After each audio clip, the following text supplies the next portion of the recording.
Hello and welcome to another episode of Damn Interesting Week. We are so glad you've decided to join us. My name is Jennifer Lee Noonan. I'm Angela Epley. I'm Spurr-Chen. I'm Bradley Calhoun. And this was a damn interesting week.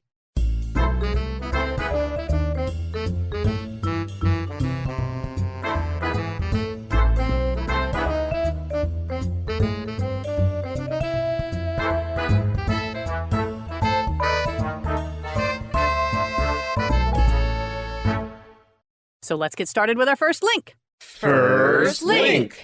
Okay, this article comes from Yale Environment 360. Mosquitoes have been found in Iceland for the first time. Not fun for them.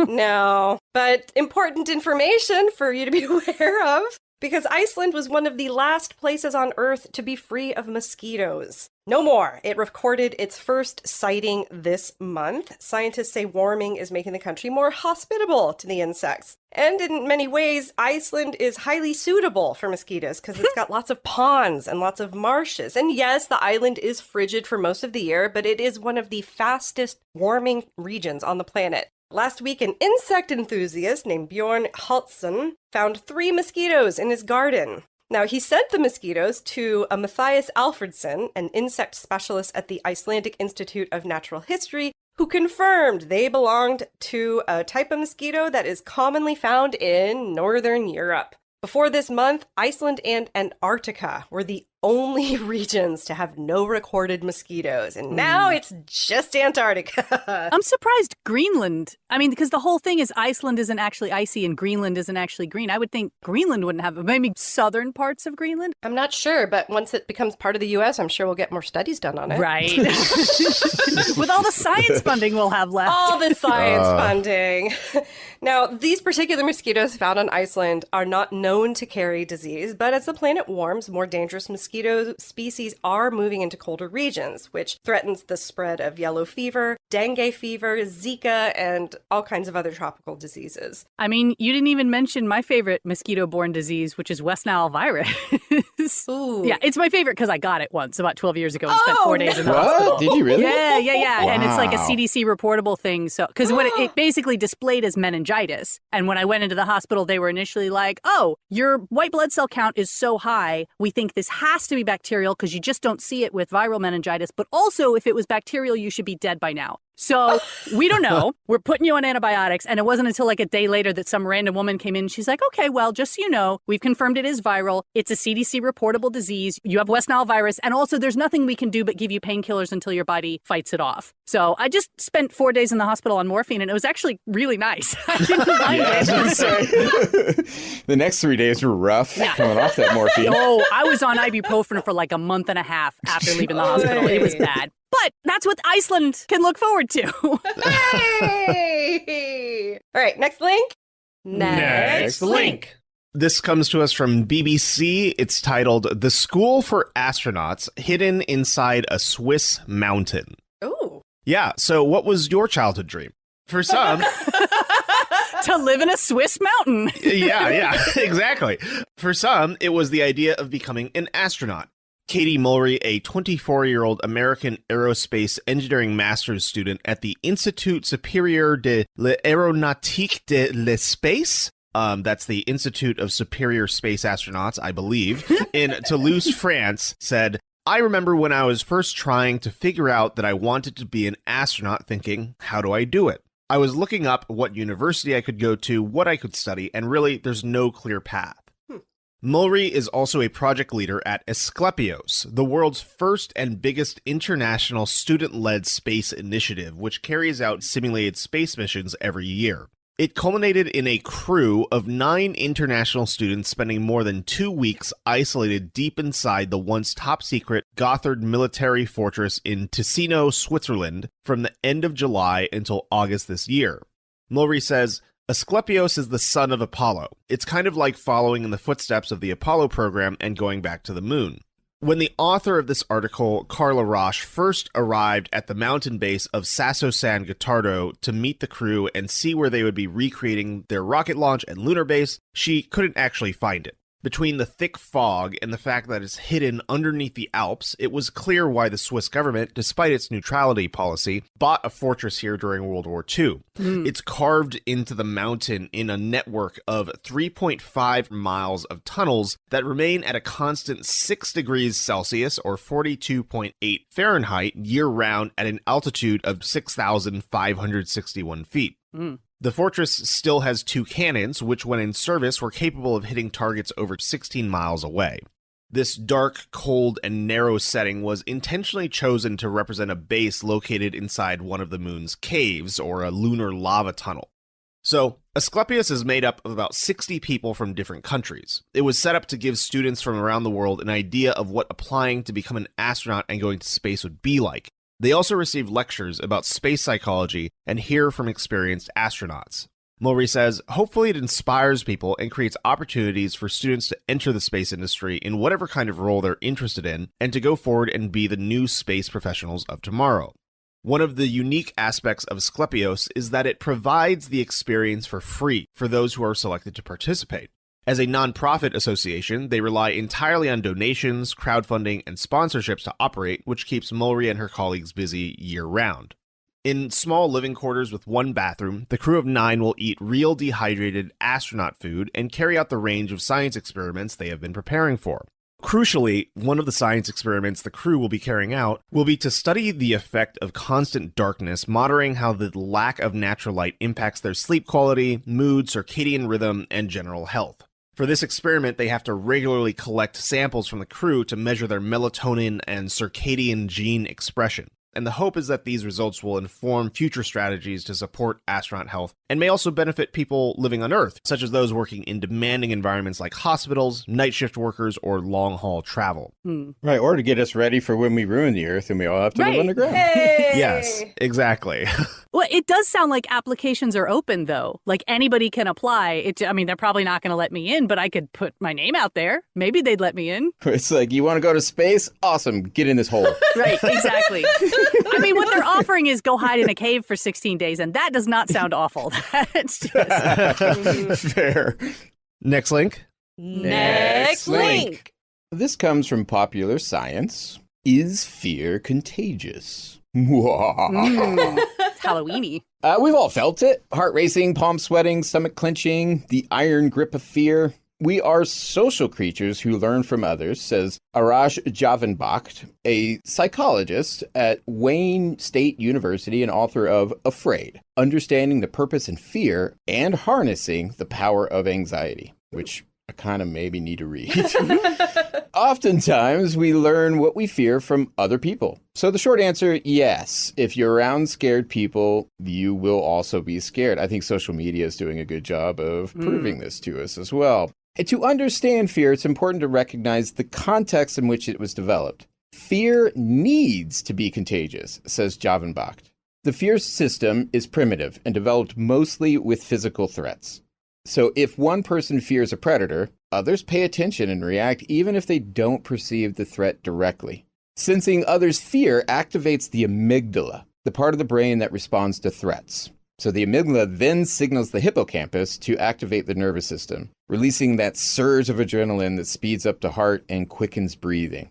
Even fearful faces flashed too quickly for conscious recognition can trigger activity in the amygdala, suggesting fear can spread subconsciously. So, hey, all you horror movie guys out there, just flash a crazy face in there.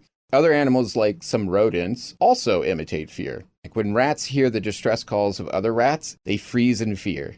And as we know, again, animals often respond strongly to smell. So when scared or injured, many creatures, from zebrafish to ants, release chemicals called pheromones. These olfactory alarm signals warn of potential dangers and trigger fear in other animals of the same species. For years, scientists doubted humans could smell fear since we lack the functioning organ to detect pheromones. However, studies now show we can smell fear. In one experiment, researchers collected sweat from people about to skydive and those on a treadmill. participants then sniff cotton pads containing the sweat samples. I hope they let them know, like, this is what you're going to study. You are smelling sweat today. Yeah, they were all grad students. They probably weren't even compensated. Fair. They had to pay. Yeah. Brain scans revealed that those who smelled the skydiver's sweat showed increased activity in their amygdala. In other words, people perhaps subconsciously could catch the skydiver's fear. And we all share the same brain circuitry that makes fear contagious. But not everyone reacts in the same way due to genetics, past experiences, and their empathy levels. Obviously, less empathetic people might not feel the same fear when they're around other people who are afraid, whereas more empathetic people might feel fear more intensely. Some people are also biologically more prone to feel fear when others are afraid. Those who have been in catastrophes or wars, their children's genes have changed to be more ready to be afraid. Trauma alters how stress-related genes are expressed. So Holocaust descendants, for instance, have a heightened sensitivity to danger and therefore might feel more fear than others. But in daily life, we also fear situations that aren't actually dangerous, like public speaking or a first date. So just next time you're having a job interview or, you're about to go on that first date, remember your fear is catching. But the other part of this, too, that they don't mention in here, if fear is catching everybody, so is everything else. Right. So is love. True. So is kindness. But the algorithms love it so much. Oh, it is. Yeah, they do. And they push it on us. So next link. Next link. All right, this next one comes from Vice, and it's one of my favorite genres, a fun crime one. Yay! Now, to be fair, like a lot of crime reporting, it's not so much what this guy did, but the scale of what he did that's impressive. So the man in question is named Takuya Higashimoto. He is 38 years old and lives in the city of Nagoya in Japan. Well, technically he lives in prison now, but we'll get to that. So in Japan, there is a major food delivery app called Demecan, which is basically their version of DoorDash. And like DoorDash, customers sometimes run into problems where the driver never delivers their food or leaves it at the wrong address. And there's a mechanism in the Demecan app for reporting these issues and getting a refund. And presumably at some point, if you demand too many refunds, they'll say, we don't want you as a customer and cancel your account. But that's where Higashimoto's scheme comes into play, because he created no fewer than 124 different profiles on Demecan, and over the course of 2 years, he claimed refunds on more than 1,000 takeout orders. They say he was effectively eating every single meal through the app and getting his money back on all of them, to the tune of roughly 3.7 million yen, or about $24,000. Hey. Which, anytime we get into one of these situations, I can't help but do the math. It works out to about $33 a day. So he honestly wasn't being so decadent. He was just like, all my meals for free. The thing is, he actually had to work pretty hard to maintain this scam, because your account on Demecan is more than just an email address. It's also tied to, of course, your delivery address and your mobile phone. So for each of these 124 accounts, he was purchasing a new prepaid mobile phone and traveling all over the city to receive his food in different locations each time. Jeez. Just pay for the food. It Right. seems like that's cheaper. Well, and they don't do the math again, but I did. And it's basically one new phone every 6 days, which I don't know how much a prepaid mobile phone costs, but I don't know. Like you said, it seems like it would just be easier to pay for the food. Unless getting burner phones on the regular was for another side business that isn't mentioned here. Right, could be. Yeah, fair. I definitely feel like the guys at the prepaid mobile phone store knew him. They thought he was a drug dealer, not a food stealer. Of course, he also had to always use contactless delivery so the drivers wouldn't recognize his face, and they couldn't do that thing where they take a picture of you holding your food to prove it arrived. And it's not clear what finally broke the pattern. The article says it was an order last July for $105 that raised suspicions, and the implication is that this is such an expensive order that it was worth looking into when he claimed it didn't arrive. Except between upcharges and delivery fees, it's actually quite easy, in my experience, to get over $100, at least with DoorDash. So I don't know if it was really the high cost, or if maybe there was a particular driver who was just not going to take this insult to his character and insisted on an investigation. But at any rate, once they looked into it, they discovered his whole backlog of bad behavior, and Higashimoto was arrested this month on charges of fraud. He claims he never meant for it to go on as long as it did, saying, quote, "At first, I just tried this trick, but I couldn't stop after reaping the rewards." It was like he just got hooked on the gamification of it all. Yep. On the Right. gambling high. Yeah, that sounds a lot more reasonable given the amount of effort he went to. And also just how Yeah. highly addictive all of these programs are, like getting to track where they are. And you've got these nice little haptic feedback and little sound dings. Like, I could see it. Well, and since his arrest, the company said it plans to strengthen ID checks and install new automated alerts to catch suspicious activity before it escalates. But I'll be honest, the vibe I get is that they're only saying that to try to deter copycats, because the reality is this company runs hundreds of thousands of dollars worth of transactions every single day, and the main thing their customers are looking for is convenience. Yeah. So I don't think they're going to risk losing any of that business by making the delivery more of a headache than it needs to be. I think they just consider a certain amount of fraud to be the cost of doing They're business. just going to introduce nightmare mode for the hardcore gamers to like really aspire towards. And in a way, he kind of won because for a while, he's going to have free food. That's true. He gets to keep having free food in prison. for an extended So period. what you're saying is he beat the game. Right. He won. Next link. Next link. All right, from Nautilus. Everyone's heard about the robbery at the Louvre, the crown jewels, right? But this Nautilus article wants to look at a natural history museum heist that kind of rivals the Louvre robbery. That's sort of the title that they used. And after reading this, I have to concur because this is wild. Okay. So the Louvre robbery, if you hadn't already heard, it was a brazen heist. It involved an electric ladder and some high-powered scooters. But in 2009, a 20-year-old U.S. citizen pulled off a robbery near London that rivaled this bold caper. But the target wasn't jewelry. It was birds. Specifically at the Natural History Museum at Tring, which is about 40 miles northwest of London. And it houses zoological marvels, including taxidermied mounts of extinct animals, rare books once perused by Victorian-era explorers, and whimsical fleas dressed in traditional garb that were purchased from Mexico around 1905. Kind of want to see those now. But one particular gentleman, Edwin Rist, was interested in the museum's birds. Now, Rist was a flute student studying at London's Royal Academy of Music. He was also an avid maker of handcrafted fly fishing lures. He even wrote a fairly well-regarded book about that at age 15.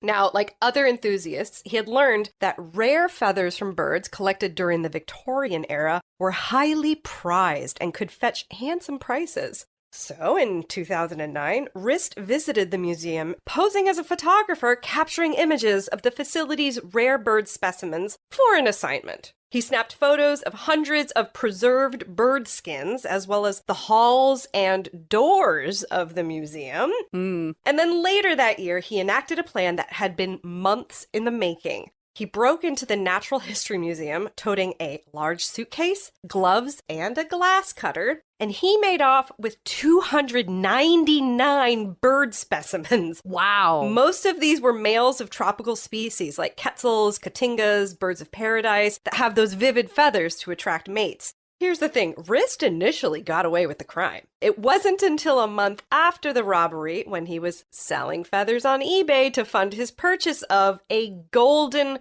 flute. Nuh-uh.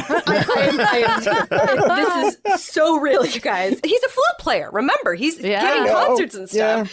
So it wasn't until he was selling feathers on eBay to buy a golden flute that the investigators caught the young American. Wasn't the devil went down to Georgia about a golden violin? Like this, he made a deal with the devil. It was definitely a cursed musical instrument, for sure. Yeah. The museum was amazingly able to recover 174 specimens intact, although Rist had removed the identification labels from most of them, which basically decimated their scientific value.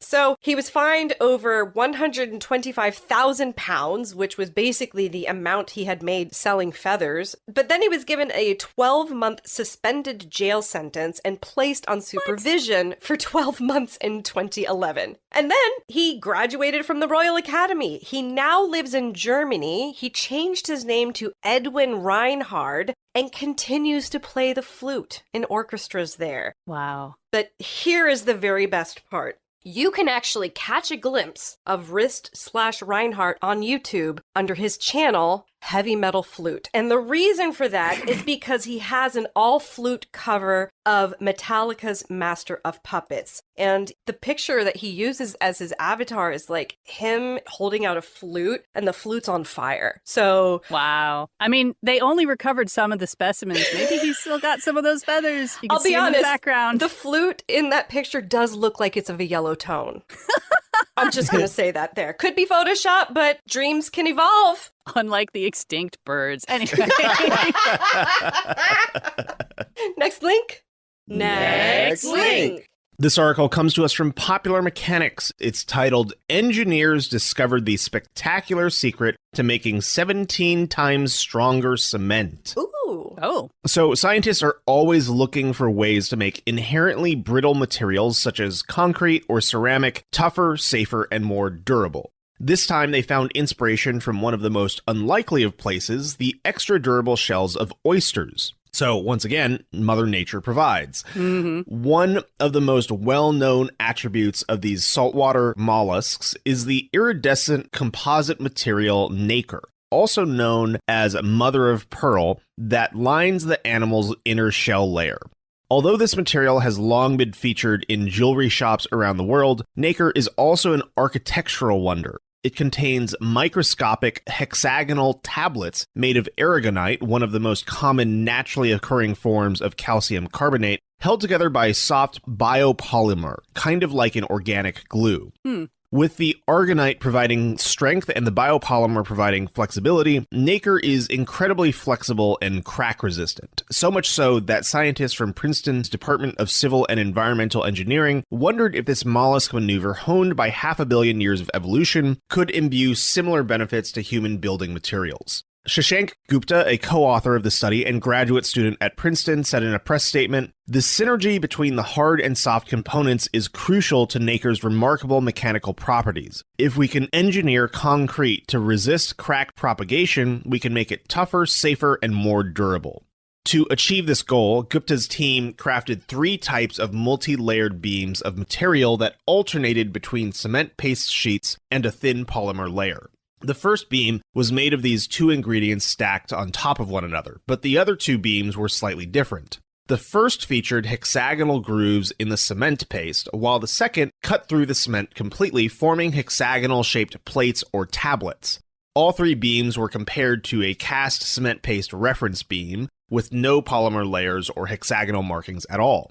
The resulting experiments proved that while the reference beam was brittle with no ductility, all 3 beams showed significant increased ductility and toughness. Now, ductility is a material's ability to deform under tensile stress without breaking, which you want. So, like, if there's an earthquake or a major impact, something like that, the whole thing doesn't just shatter. So it's not just, how strong is the material, but also can it bend a little bit? Right. How rubbery do you want your buildings to be? Mm-hmm. Exactly. And the answer is more rubbery than you'd expect a lot of the time.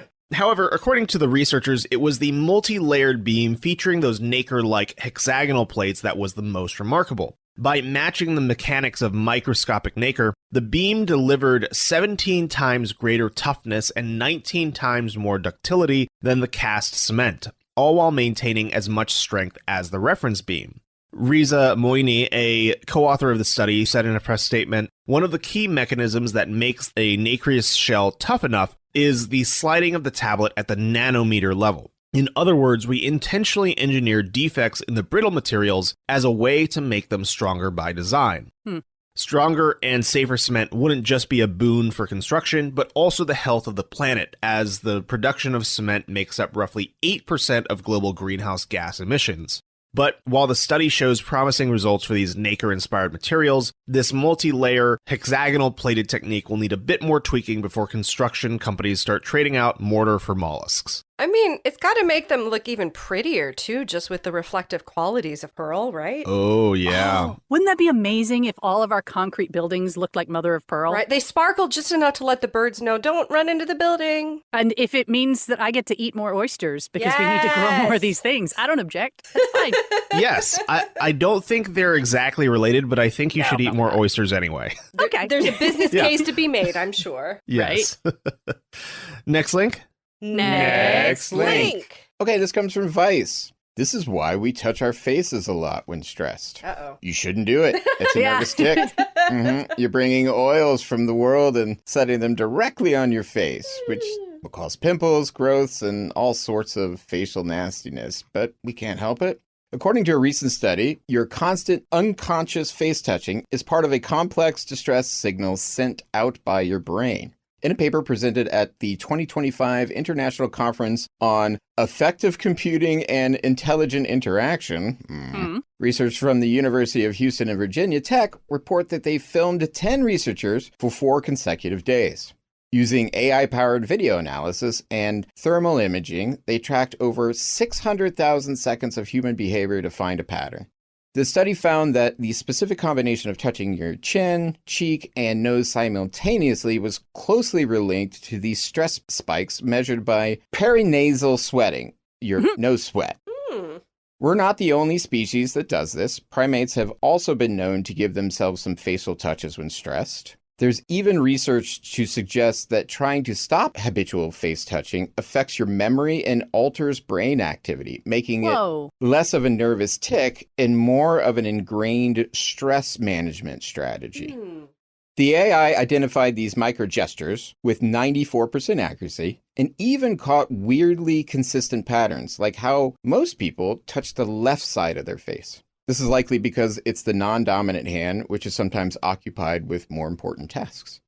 All the while, researchers have found that facial expressions were basically useless in predicting whether we felt stress or not. Oh, you mean we're masking? Yeah, but the little behaviors, like touching your face and such, are better indicators of stress. I find it really fascinating that, like, they're basically saying if you try to stop touching your face, you're losing that stress relief. And so you're going to need to find some other outlet for it if you're determined to not touch your face. I don't know. Maybe I'll just keep my hands on my face all the time and I'll feel so relaxed. Or just make wild facial expressions that just throw off everybody from the scent. Or wear gloves. Then you can touch your face all the time. That's right. And not get any pimples from it.